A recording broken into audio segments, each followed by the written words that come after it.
दिल्ली विधानसभा चुनाव में आम आदमी पार्टी की हार से अरविंद केजरीवाल को बड़ा झटका लगा है। खुद केजरीवाल भी चुनाव में अपनी सीट बचा नहीं पाए और नई दिल्ली सीट से चुनाव हार गए। इसके साथ ही आम आदमी पार्टी का दिल्ली में बीते 2 चुनावों से लगातार जीत का सिलसिला भी थम चुका है। अब सवाल ये उठता है कि दिल्ली में हार के बाद आम आदमी पार्टी के राष्ट्रीय संयोजक अरविंद केजरीवाल का अगला कदम क्या होगा। अरविंद केजरीवाल के लिए अब आगे की राह क्यों आसान नहीं है। आइए जानते हैं कि उनके लिए 4 बड़ी टेंशन की बातें कौन सी है। नए भ्रष्टाचार की फाइल खुलेगी। भारतीय जनता पार्टी के नेताओं ने बार बार कहा कि सत्ता में आने के बाद वो आम आदमी पार्टी के सरकार के कार्यकाल के दौरान किए गए कथित भ्रष्टाचारों की फाइल खोलेगी। भाजपा का दावा है कि आम आदमी पार्टी के कई नेताओं को जेल जाना पड़ सकता है। भाजपा के नवनिर्वाचित विधायक रविंदर सिंह नेगी का कहना है कि आपके सभी नेता दागी हैं, सभी नेता जेल जाएंगे और हमारी कैबिनेट का गठन के बाद पहली कैबिनेट में ही CAG रिपोर्ट पेश की जाएगी और आपके नेता जेल जाएंगे। जेल जाना पड़ सकता है।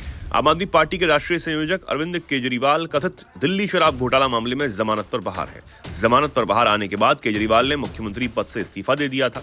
केजरीवाल ने कहा था कि अब वो CM की कुर्सी पर तभी बैठेंगे जब जनता उन्हें चुनेगी। हालांकि चुनाव में केजरीवाल और आम आदमी पार्टी की करारी शिकस्त हुई। अब दिल्ली विधानसभा चुनाव के बाद ये अटकलें लगाई जा रही हैं कि शराब घोटाला मामले में केजरीवाल की फिर से गिरफ्तारी की मांग बढ़ सकती है। दिल्ली में पार्टी टूट सकती है। दिल्ली विधानसभा चुनाव में आम आदमी पार्टी केवल 22 सीटों पर ही सिमट कर रह गई। केजरीवाल, सिसोदिया समेत पार्टी के कई दिग्गज नेता चुनाव हार चुके हैं। वहीं दूसरी ओर भारतीय जनता पार्टी को चुनाव में 48 सीटें हासिल हुई। ऐसे में दिल्ली में आम आदमी पार्टी में टूट की संभावना जताई जा रही है। माना यह जा रहा है कि आने वाले कुछ दिनों में आपके कई विधायक और नेता पाला बदलकर बीजेपी में शामिल हो सकते हैं। पंजाब में बगावत का खतरा।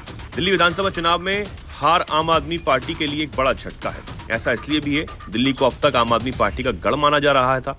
आम आदमी पार्टी हर राज्य में दिल्ली मॉडल की बात कर रही थी। अब पंजाब ही एक ऐसा राज्य है जहां आम आदमी पार्टी की सरकार है। ऐसे में लगातार राजनीतिक कयास लगाए जा रहे हैं कि पंजाब में आम आदमी पार्टी में बगावत हो सकती। कांग्रेस ने भी आम आदमी पार्टी में बगावत का दावा किया। वहीं दिल्ली विधानसभा चुनाव में भी मिली करारी हार के बाद आम आदमी पार्टी के सुप्रीमो अरविंद केजरीवाल ने पहली बार पार्टी के कार्यकर्ताओं को संबोधित किया। इसका वीडियो सोशल मीडिया पर सामने आया है। उन्होंने कहा कि हमने बड़ी शिद्दत और स्ट्रेटेजी के साथ चुनाव लड़ा। हमने कोई कसर नहीं छोड़ी। हमें अपने आप को बधाई देना है कि हमने अपना काम अच्छे से किया, लेकिन फल तो ऊपर वाले के हाथ में होता है। केजरीवाल ने कहा कि कर्म करने में हमने कोई कसर नहीं छोड़ी। मैंने काफी सोचा कि ये वाला चुनाव दिल्ली के लेवल पर जो नैरेटिव था और बहुत सारी चीजें थी, कहीं भी किसी भी चीज में मैं ये नहीं समझता कि हम ऐसे नहीं ऐसे कर लेते, वैसे नहीं तो वैसे कर लेते। इस सारे चुनाव के जो हीरो हैं वो आप लोग हैं।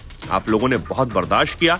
आप में से कईयों को मैं जानता हूं, कोई रात 10 बजे तो कोई 11 बजे मेरे घर पर आता था। मैं जानता हूं कि किस तरह का दबाव आप लोगों पर डाला गया, किस तरह की धमकियां आप लोगों को मिली गई।